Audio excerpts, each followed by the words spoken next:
Mookuthi Amman 2 already வந்து RJ Balaji வந்து மூக்குத்தி அம்மன் 1 எடுத்திருந்தது ஓரளவுக்கு நல்லாவே ஓடிச்சு அந்த படம். 1000 கை உண்டென்றால் நீ ஒரு கை தரக்கூடாதா.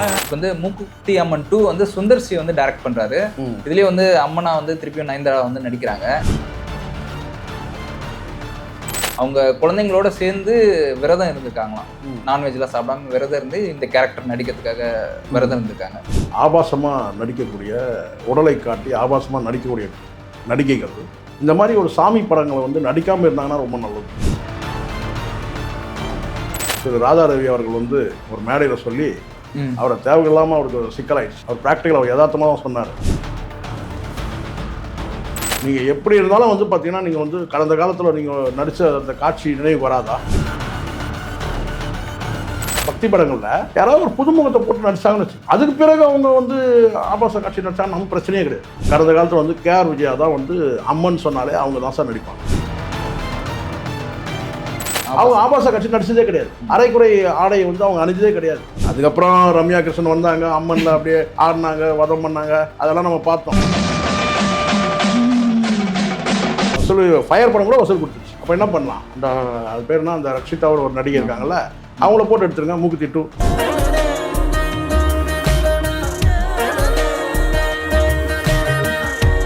இப்போ வந்து நயன்தாரா வந்து லேடி சூப்பர் ஸ்டார்னு என்னை யாரும் கூப்பிட வேணாம் அப்படின்னு சொல்லியிருக்காங்களே சார், அதை எப்படி பார்க்குறீங்க? யார் வந்து கூப்பிட்டாங்கன்ற ஒரு கேள்வி எல்லாரும் கேட்குறாங்களா இல்லையா? நானும் வச்சிடறேன். அப்படி பார்த்தா வந்து விஜயசாந்தி தானே அந்த பட்டமே ஒரு காலத்தில். அது கூட நம்ம கொடுக்கவே இல்லை, ஆந்திராவில் கொடுத்தாங்க. விஜயசாந்தி கூட சொன்னாங்க சார், சினிமா வட்டாரத்தில் சொல்கிறது தான் நாளடைவில் அப்படியே வருது. இப்போ ரஜினி கூட சூப்பர் ஸ்டார் பட்டம் எப்போ வந்தது? இப்போ பட்டங்களை எல்லாருமே திறக்க ஆரம்பிச்சிட்டாங்க. இவங்க சொல்லிட்டாங்களா? ஆமாம், இவங்க நானும் சொன்னால் அவங்களாம் பட்டம் கொடுத்து அவங்க வேணாங்க சார், இவங்க யாரும் கொடுக்கவே இல்லையே. ஒருவேளை இப்போ நீங்கள் யாரும் அப்படி கூப்பிடான்னு சொன்னோடனே மக்கள் நான் திருப்பியும் இல்லை வேணாம் நீங்கள் லேடி சூப்பர் ஸ்டாராகவே இருக்குன்னு சொல்லுவாங்கல்ல. இப்போ இது எனக்கு வேண்டாம்பான்னு சொன்னீங்கன்னா சார் சார் சார் இதை வச்சுங்க சார் வச்சுங்க சார் வச்சுங்க சார்மா கரெக்டாக. இப்போ சசிகலா வந்து ஒரு பேட்டி கொடுக்கும்போது பக்கத்துல வந்து ஒரு பொம்பளை வந்து இப்படிலாம் பண்ணிச்சு பாருங்க. எது அவர் பேசுனா நான் அதை கேட்டுக்கிட்டு சும்மா வாயை பற்றிட்டு உட்காந்துருக்கேன். அது மாதிரி இப்போ சீமான் கூட பார்த்தீங்கன்னா பேட்டி கொடுக்கும்போது பார்த்தீங்கன்னா அந்த பக்கவாத்திய மாதிரி ஒரு 4-5 இருக்கும். வந்து பார்த்தீங்கன்னா தலையாட்டுங்க, ஸ்டார்ட்அப் பண்ணுங்க, நீங்கள் பார்த்துருப்பீங்க.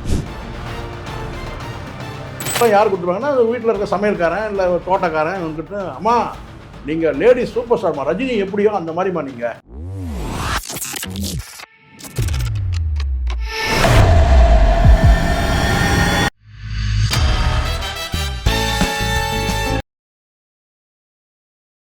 வணக்கம் சார். வணக்கம் சொல்கிறேன் சார். அடுத்ததான் வந்து பார்த்தீங்கன்னா மூக்குத்தி அம்மன் 2 ஆல்ரெடி வந்து ஆர்ஜே பாலாஜி வந்து மூக்குத்தி அம்மன் 1 எடுத்திருந்தது ஓரளவுக்கு நல்லாவே ஓடிச்சு அந்த படம். இப்போ வந்து மூக்குத்தி அம்மன் 2 வந்து சுந்தர் சி வந்து டைரக்ட் பண்றாரு.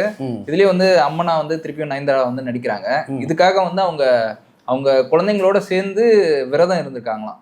நான்வெஜ்லாம் சாப்பிடாம விரதம் இருந்து இந்த கேரக்டர் நடிக்கிறதுக்காக விரதம் இருந்திருக்காங்க. ஸோ அதை பற்றி உங்க கருத்து என்ன? இல்லை, நான் என்ன சொல்கிறேன், முதல்ல இந்த பளிச்சுன்னு சொல்லிடுறேன்.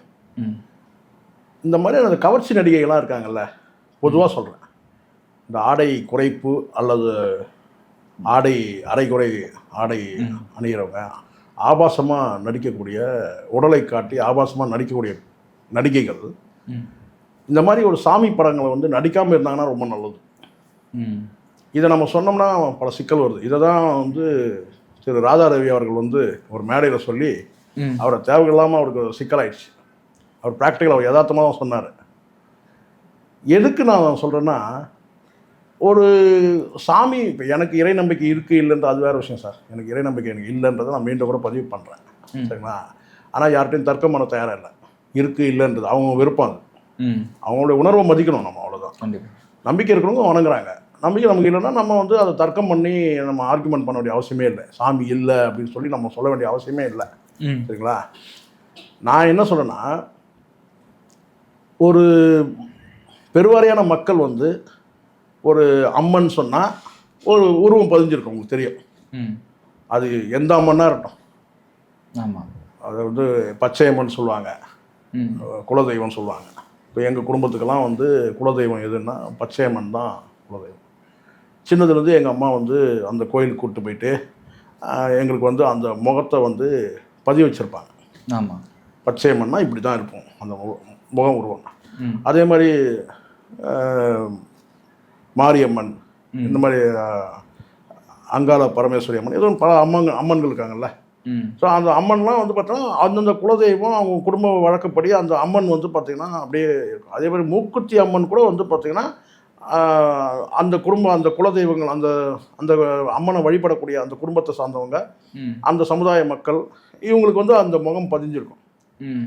அதில் வந்து நீங்கள் ஒரு நடிகையை கொண்டு வந்து நீங்கள் நடிக்க வைக்கிறீங்கன்னா, அது ரம்யா கிருஷ்ணனாக இருக்கட்டும், ம். அல்லது வந்து நயன்தாராவாக இருக்கட்டும், யாருன்னா இருக்கட்டும், அதை கொண்டு வந்து நீங்கள் வந்து அதை பதிய வைக்கும் போது கேட்டினா, குறைஞ்சபட்சம் நீங்கள் என்ன கேட்டினா, இது போன்ற ஒரு நடிக்கவே கூடாது, நடிக்கட்டும்.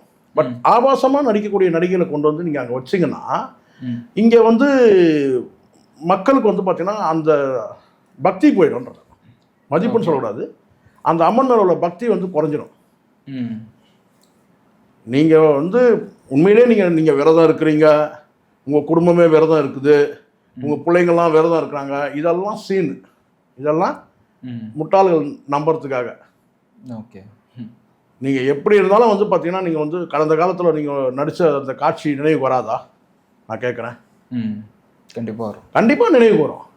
அதுவும் நீங்கள் முழுக்க முழுக்க நீங்கள் வந்து பார்த்தீங்கன்னா வந்து ஒரு பல படங்களில் வந்து நீங்கள் வந்து அரைக்குறை ஆடை அணிஞ்சு நீங்கள் வந்து நடன காட்சியாக இருக்கட்டும் அல்லது எந்த காட்சியாக இருக்கட்டும், பல படங்கள் நீங்கள் நடிச்சு அது நினைவு வரதானே செய்யும். ஆமாம். அங்கே நீங்கள் வந்து அந்த இடத்துல வந்து கேட்டால் என்ன கேட்டால் வந்து உண்மையாக பக்தி உள்ளவங்களுக்கு நான் சொல்கிறது புரியும். எனக்கு பக்தி இருக்குது இல்லைன்னு வேறு விஷயம். உண்மையாக பக்தி உள்ளவங்களுக்கு வந்து பார்த்தீங்கன்னா அங்கே அந்த அம்மன் மேலே உள்ள அந்த மரியாதை, பக்தி இது குறையும். நீங்கள் விட்டுருங்கன்றேன். நீங்கள் வந்து சாமி படம், இந்த பக்தி படங்களில் யாராவது ஒரு புதுமுகத்தை போட்டு நடிச்சாங்கன்னு வச்சுக்கோங்க, அதுக்கு பிறகு அவங்க வந்து ஆபாச காட்சி நடிச்சாங்க, நம்ம பிரச்சனையே கிடையாது. ஒரு புதுமுக நடிகை வராங்க சார், அவங்க வந்து இந்த மூக்குத்தி அம்மன் ரோலில் நடிக்கிறாங்கன்னு வச்சுங்களேன், அதுக்கு பிறகு அவங்க வந்து வேறு எந்த காட்சியில் நடித்தாலும் நமக்கு பிரச்சனையே கிடையாது. இப்போது நீங்கள் இப்படி எடுத்துங்க, கடந்த காலத்தில் வந்து கேஆர் விஜயா தான் வந்து அம்மன் சொன்னாலே அவங்க தான் சார் நடிப்பாங்க. ஆமாம். ஆனால் யாருக்கும் எந்த நெருடலும் இருக்காது சார். ஏன் சொல்லுங்கள்? அவங்க ஆபாச காட்சி நடிச்சதே கிடையாது. அரைக்குறை ஆடையை வந்து அவங்க அணிஞ்சதே கிடையாது. டூயட் பாடி இருக்கிறாங்கன்னா அதெல்லாம் ஒரு பெரிய பொருட்டாக நமக்கு நினைவு வராது. ஒரு சிவாஜியோட வந்து ஒரு டூயட் நடிச்சிருக்கிறாங்க அப்படின்னா அது பெருசாக வராது நமக்கு. ஆனால் ஆபாசம்ன்றது அரைக்குறை வந்து ஆடை அணிஞ்சு உடலை காட்டி நீங்கள் வந்து நடித்த ஒரு பெண் வந்து நீங்கள் வந்து அம்மன் வேடத்தில் நீங்கள் வரீங்கன்னு சொன்னால் நிச்சயமாக அது வந்து ஆடியன்ஸுக்கு அந்த நினைவு வரும். அது ஆணாக இருக்கட்டும் பெண்ணாக இருக்கும். அங்கே வந்து இதே கேஆர் விஜயா வந்து எல்லா படங்களும் அம்மன் வேடம்னா ஒரு காலத்தில் உங்களுக்கு தெரியும், கேஆர் விஜயா தான் வந்து நடிப்பாங்க. வேறு யாருக்கும் அந்த அளவுக்கு பொருந்தாது. இன்றைக்கும் கூட நான் சொல்லுவேன், என்னால் சொல்ல முடியும். அம்மன் சொன்னால் ஒரு கேரக்டர் நடிக்கிறாங்கன்னா அது கேஆர் விஜய்க்கு தான் பொருத்தமாக இருக்கும். அதுக்கப்புறம் ரம்யா கிருஷ்ணன் வந்தாங்க, அம்மனில் அப்படியே ஆடினாங்க, வதம் பண்ணாங்க, அதெல்லாம் நம்ம பார்த்தோம் அம்மன்ற ஒரு படத்தில். அது வேறு அந்த ஒரு காட்சி வரும். ஆனால் அம்மன் சொன்னாலே வந்து கேட்டால் கேஆர் விஜய்க்கு தான் அந்த பொருத்தம் இருக்கும். இப்போது இந்த இடத்துல நீங்கள் வந்து இவங்கெல்லாம் வந்து ஒரு கதாநாயகியாக இருந்தாலும் கூட நிறைய படங்களில் வந்து ஆபாசம். இப்போ ரம்யா கிருஷ்ணன் கூட ஏன் எடுத்துக்கன்னா, ரம்யா கிருஷ்ணனுக்கு பெரிய ஹீரோயினெல்லாம் நடிக்கிறவங்க தெரியும். ஆமாம். 1-2 படத்தில் வந்து அவங்க வந்து நரசிம்மா படத்திலலாம் வந்து ஒரு குளியல் காட்சியெலாம் நடிச்சிருக்கிறாங்க, அது வேறு. பட் நீண்ட நெடிய பயணத்தில் வந்து கேட்டால் பல படங்களில் வந்து ஒரு குத்தாட்டம் போட்டவங்க, ஆபாச காட்சியில் வந்து பார்த்தீங்கன்னா வந்து அரைக்குறை ஆடை அணிஞ்சு இவங்க வந்து வலம் வந்தவங்க. அதுக்கப்புறம் பல ஸ்டேட்மெண்ட்டுகள் அவங்க வந்து நிஜ வாழ்க்கையில் ஸ்டேட்மெண்ட்டே வந்து பார்த்தீங்கன்னா லிவ் ரிலேஷன்ஷிப்லாம் வந்து பார்த்தீங்கன்னா பெருமையாக சொன்னவங்க இல்லையா? ஸோ அப்படி இருக்கும்போது கேட்டால் வந்து அவங்க வந்து ஒரு அம்மனாக நடிக்கும் போது இங்கே நமக்கு வந்து அதை ஏற்றுக்க முடியாது. அதை ஏற்றுக்க முடியாது. நீங்கள் படத்தை வந்து நீங்கள் வெற்றிகரமாக மூக்குத்தி அம்மன் வந்து வெற்றிகரமாக ஓடிச்சிங்க, வசூல் கொடுத்துச்சிங்கன்றதெல்லாம் வேறு. இங்கே வசூல்லாம் வேறு. வசூல் ஃபயர் படம் கூட வசூல் கொடுத்துருச்சு. அப்போ என்ன பண்ணலாம்? அந்த அது பேர்னா அந்த ரக்ஷிதாவோட ஒரு நடிகை இருக்காங்கல்ல, அவங்கள போட்டு எடுத்துருங்க மூக்குத்தி 2. இல்லை சார் நீங்கள் சொல்லுங்கள், நீங்கள் ஒத்துப்பீங்களா? இப்போ ரக்ஷிதா வந்து மூக்குத்தி 2ல் வந்து ரக்ஷிதா வந்து அம்மனாக நடிக்கிறாங்கன்னு சொன்னால் நீங்கள் அடுத்த செகண்ட் நான் என்ன சொல்லுவீங்க? சார் என்ன சார் இப்போ தான் சார் அந்த ஃபயர்னு ஒரு படத்தில் அவ்வளோ ஆபாசமாக நடிச்சவங்க அவங்கள போய் மூக்குத்தி 2 எடுக்கிறாங்க சொல்லுவீங்களா? சொல்ல மாட்டீங்களா சார்? சொல்லுவீங்கள? அதே தான் நயன்தாராவுக்கும் பொருந்தும். ஓகே. சௌந்தர்யா வந்து ஒரு அம்மனாக நடிச்சிருக்கிறாங்கன்னு சொன்னால் அவங்க வந்து கேட்டால் ஆபாச காட்சியை வந்து ஆடை குறைப்புல பண்ணதே கிடையாது. நீங்கள் நயன்தாராவை நீங்கள் ஸ்பெஷலாக சொல்ல அவங்க வந்து ஆடை குறைப்பு பண்ணியிருக்கிறாங்க, குத்தாட்டம் போட்டிருக்கிறாங்க. அதை தாண்டி பல ஸ்டேட்மெண்ட்டுகள் வந்து அவங்க வந்து நெகட்டிவான ஸ்டேட்மெண்ட் விட்டுருக்காங்க. இதெல்லாம் நம்ம சொல்ல முடியும். அதே ரம்யா கிருஷ்ணனுக்கு நம்ம அப்படி சொல்ல முடியாது. காட்சிகளில் வந்து அவங்க வந்து 1-2 பாடல்கள் வச்சு, ஆனால் தொடர்ச்சியாக கிடையாது. பெரிய வந்து ஒரு ஹீரோயினான்னு கிடையாது. அதனால தான் அவங்க வந்து பார்த்தீங்கன்னா அந்த பாகுபலியில ஏன் அந்த கேரக்டர் வந்து அவங்க வந்து செட் ஆச்சு, அந்த ராஜமாதான்ற அந்த கேரக்டர். ஏன்னா தொடர்ச்சியாக அவங்க வந்து ஆபாச படங்களில் ஆபாச நடனங்களில் அவங்க வந்து நடிக்கல. இப்போ வந்து நயன்தாரா வந்து லேடி சூப்பர் ஸ்டார்னு என்னை யாரும் கூப்பிட வேணாம் அப்படின்னு சொல்லியிருக்காங்களே சார், அதை எப்படி பார்க்குறீங்க? யார் வந்து கூப்பிட்டாங்கன்ற ஒரு கேள்வி எல்லாரும் கேட்குறாங்களா இல்லையா? நானும் வச்சிடறேன். ஆமாம், என் பங்குக்கு நானும் கேட்டுறேன்.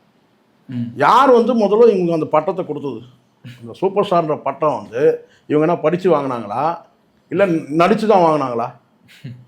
அப்படி பார்த்தா வந்து விஜயசாந்தி தானே அந்த பட்டமே ஒரு காலத்தில். அது கூட நம்ம கொடுக்கவே இல்லை, ஆந்திராவில் கொடுத்தாங்க. பாலையா மேலே உள்ள வெறுப்பில் கொடுத்தாங்க அது. ஏன்னா பாலையாவோட சேட்டை தாங்க முடியல. ஸோ அதனால் என்ன சொன்னாங்கன்னா வந்து அந்த ஒரு வெறுப்பில் வந்து என்ன சொன்னாங்கன்னா வந்து இவங்க ஸ்டண்ட் காட்சியெல்லாம் வந்து அந்த அம்மா எகிரி அடித்தாங்க. அப்போ ஒன்று லேடி சூப்பர் ஸ்டாரு அப்படின்னு சொல்லிட்டு ஆந்திராவில் கொடுத்தாங்க. அது கூட நம்ம தமிழ்நாட்டை கொடுக்குறோம். தமிழ்நாட்டில் யாருமே இங்கே சூப்பர் ஸ்டார் சொல்ல முடியாது சார். இங்கே பல பட்டங்கள் இருக்குது சார். புன்னகை அரசி KR விஜயா சொல்லுவாங்க. அதே புன்னகை அரசி யாருக்கு கொடுத்தாங்க? ஸ்னேகா கொடுத்தாங்க.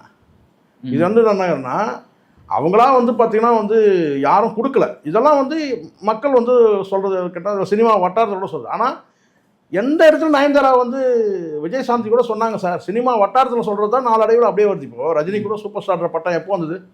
நியாயமாக இப்போ தான் சூப்பர் ஸ்டார் பட்டம் ஸ்ட்ராங் ஆகிடுச்சு அவருக்கு அந்த பட்டம். ஏன்னா அவர் அச்சீவ்மெண்ட் ரெக்கார்டு.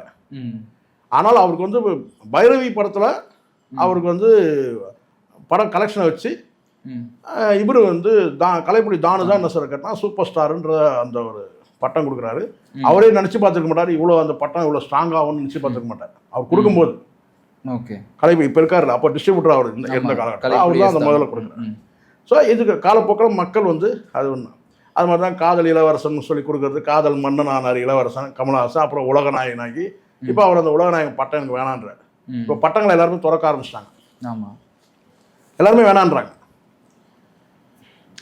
சொல்லிட்டாங்களா? ஆமா, இவங்க நானும் சொன்னா அவங்களாம் பட்டம் கொடுத்து அவங்க வேணான்னாங்க சார். இவங்க யாரும் கொடுக்கவே இல்லையே. இது வந்து இவங்களா ஒரு பிராண்டை கிரியேட் பண்ண பார்த்தாங்க.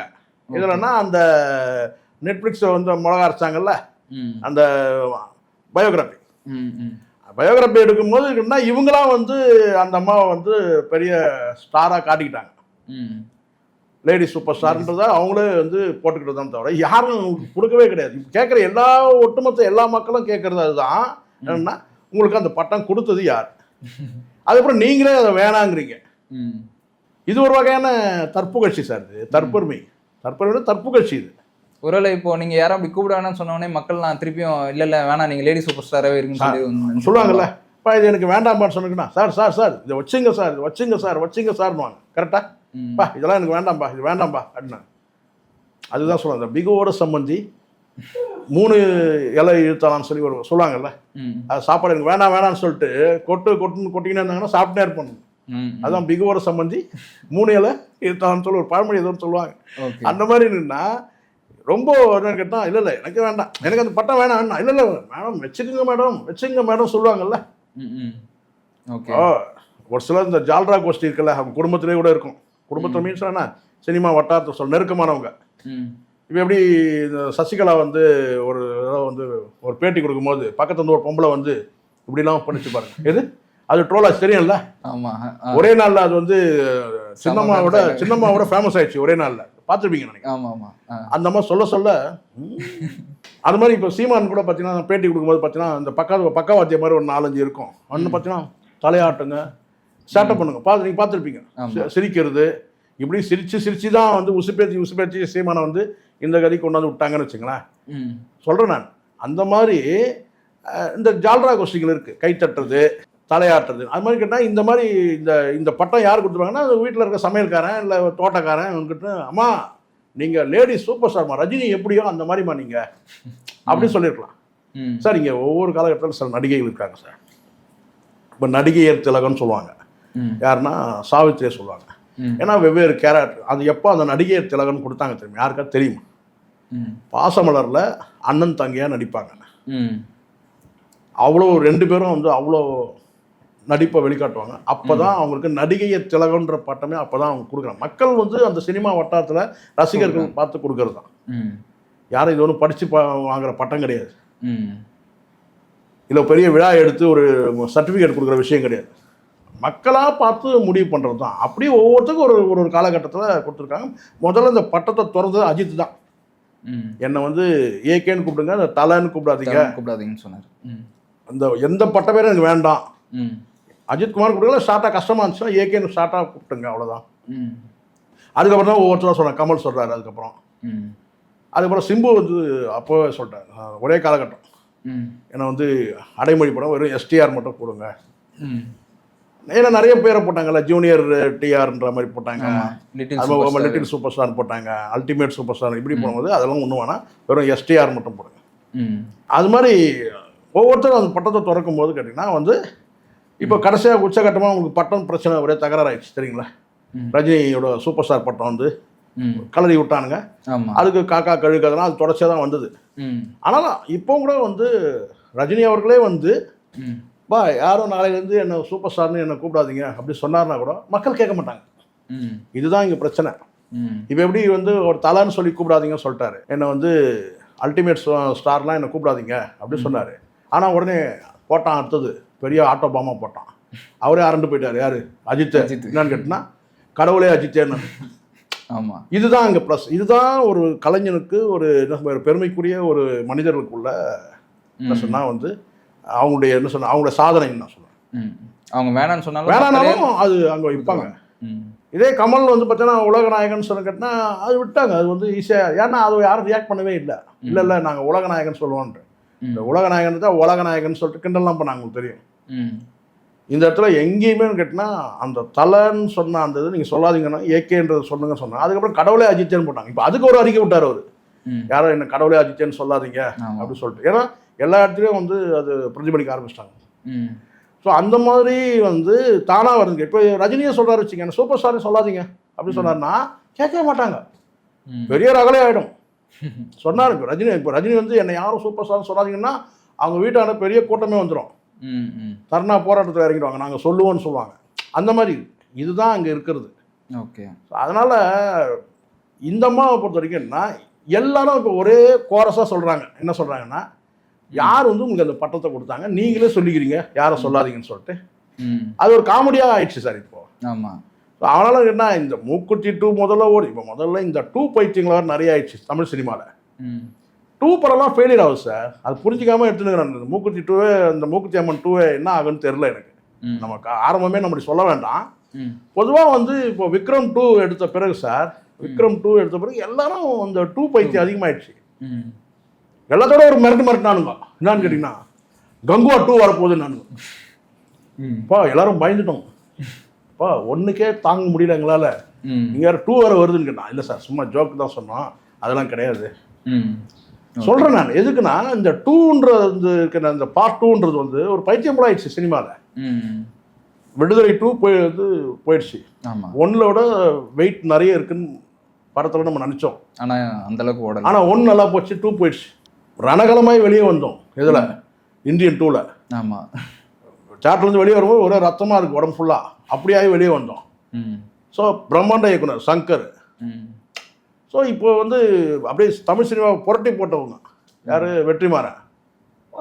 விக்ரம் விடுதலை 2 போயிடுச்சு. அது மாதிரி பரவலாக வந்து இந்த பார்ட் 2க்கே வந்து சரியில்லை. ஏன்னா மக்கள் வந்து புதுசு புதுசாக பார்க்குறாங்க சார்.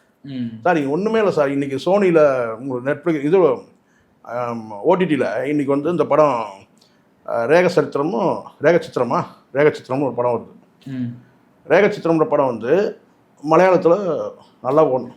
இப்போ இன்றைக்கி 7ஆம் தேதி இன்றைக்கி ரிலீஸ் ஆகுது சோனியில். ஸோ எல்லோரும் மக்கள் வந்து ஆர்வத்தோடு எதிர்பார்க்குறாங்க. ஏன்னா படத்தோட மேக்கிங் அப்படி. நான் ஏதோ மலையாள படத்துக்காக தூக்கி வச்சு பேசணுன்றதுக்காக நான் சொல்லவே இல்லை. ஏன்னா ஒருத்தன் ஃபோன் பண்ணியே கேட்டான், நீ மலையாளியான்னு கேட்டான். எப்போ பார்த்தாலும் மலையாள படம் நல்லா இருக்குது, மலையாள படம் நல்லா இருக்குன்னு சொல்லி எனக்கு கேட்குறான். நான் மலையாள படம் மட்டும் இப்போ மேக்ஸ் படம் கன்னட படம் டப்பிங் தான், மேக்ஸ்னு படம் நல்லா தான் இருந்து சொன்னோம். ஸோ இங்கே பார்ட் 2 பிரச்சனையே கிடையாது. படம் நல்லா இருந்தால் போகும். Okay sir. நீங்கள் இந்த விக்ரம் 2னா வித்தியாசமாக இருந்தது. 25 வருஷம் கழிச்சு வந்தாலும் கூட பார்த்தீங்கன்னா படத்தில் வந்து அந்த கனெக்டிவிட்டி இருந்தது. அவர் ரிட்டையர்ட் ஆஃபீஸர் எல்லாருமே வந்து ஒரு தங்களை அறிமுகப்படுத்தும் போது ஒரு கம்பீரம் இருந்துச்சு, ஓடுச்சு. அதனால் இந்த மூக்குத்தி அம்மன் நான் முதல்ல ஓப்பனாக சொல்லிடுறேன், மூக்குத்தி 1 நான் பார்க்கல.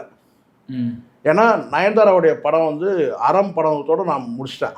அதுக்கப்புறம் அவங்க படம் எந்த படமும் நான் பார்க்கல. Okay sir. ஏன்னா எனக்கு வந்து பெரிய அந்த இவங்க மேலாம் வந்து பெரிய மரியாதை எனக்கு கிடையாது. சிறந்த நடிகையோட படம் இப்போ சாய் பல்லவி எடுங்க, இதை சொல்லுவாங்க அவங்க வந்து படம். இவங்களும் மலையாளத்துலேருந்து வந்தோம், கேரளாலேருந்து வந்தவங்க தான் நயன்தாராவும். அந்தமாவும் சாய் பல்லவியும் வந்தவங்க தான். அமரனில் எப்படி இருந்துச்சு, நம்மளையும் சேர்த்து அழ வச்சுது. அதான் நடிப்பு. ஆமாம், உண்மை சார். அமரனில் வந்து அந்த சாய் பல்லவி நடித்த நடிப்பு வேறு யாரும் நடிக்க முடியாது. கண்டிப்பாக அப்படி ஒரு நடிப்பு. அப்போ நம்ம நடிகை தான் நம்ம தேடி போகிறோம். நீங்கள் அரைக்குறையாக நீங்கள் டான்ஸ் ஆடுவீங்க, அதுக்கப்புறம் நீங்கள் வந்து இழுத்து போத்திட்டு நீங்கள் மூக்குத்தி அம்மன் 2, 3 நடிப்பீங்க, அதெல்லாம் பார்த்துட்டு போனேன். அதில் வேறு லேடி சூப்பர் ஸ்டார் சொல்லாதீங்க. நான் சொல்ல லேடி சூப்பர் ஸ்டாராக அவங்க கிடையவே இல்லை, அப்படி யாரும் சொல்லவும் கிடையாது. விஜய் சாந்தியே அப்படி சொல்ல முடியாது சார். விஜய் சாந்தி இப்போ சொல்லுவாங்களா சார், நான் தான் லேடி சூப்பர் ஸ்டார் சொல்லுவாங்களா விஜய் சாந்தி? அதெல்லாம் அந்தந்த காலகட்டத்தில் ஏதோ சொன்னாங்க, அந்த டைட்டில் கார்டு போட்டாங்க, அதோட கதை முடிஞ்சிருச்சு, அவ்வளோதான். ஸோ அதனால் எனக்கு தெரிஞ்சோன்னு கேட்டால் நான் சொல்கிறேன், நயன்தாராவுக்கு வந்து கெரியர் அவ்வளோதான் நான் நினைக்கிறேன். சும்மா இதெல்லாம் வந்து போட்டு ஏதோ கையில் பணம் இருக்குதுன்றதுக்காக கொஞ்சம் பணத்தை போட்டு இதெல்லாம் வந்து சும்மா 10 கோடி போட்டு 20 கோடி எடுக்கிறாங்கன்ற அந்த எண்ணத்தில் வேணா இருக்கலாம். பட் எனக்கு தெரிஞ்சோன்னு கேட்டால் அவங்க வந்து ஃபீல்ட் அவுட். ஓகே சார், வரட்டும். ஆனால் அந்த கேரக்டர் எதாவது மாறணும். இப்போ விக்ரம் 2 எதனால் ஜெயிச்சுன்னா கமல் வந்து அதே அந்த படத்தில் நடிச்சார், அதே ஒரு கேரக்டர் நடிக்கலை, வயசான கேரக்டரில் நடிச்சார், ஒரு தாத்தா கேரக்டர் நடித்தார். அதான் உண்மை. அப்பா கேரக்டரோட ஒரு பேரனை கைக்குள்ள வச்சுக்கிற மாதிரி ஒரு தாத்தா கேரக்டர் நடித்தார், படம் ஹிட் ஆச்சு. அந்தந்த காலகட்டத்துக்கு அந்த கதைக்கு ஏற்ற மாதிரி மாறினாங்கன்னா முடியும். இல்லை நான் எப்பவுமே இளமையாக இருக்கிற மாதிரி காட்டுங்கன்னா நீங்கள் என்ன சொன்னாலும் முத்தன தேங்காய் தான் சொல்லுவாங்க. என்ன சார் கரெக்டாக நான் சொல்கிறது? இளநீர் தான், அவ்வளோதான். ஓகே சார், உங்களோட கருத்துக்களுக்கு நன்றி சார். நன்றி சார்.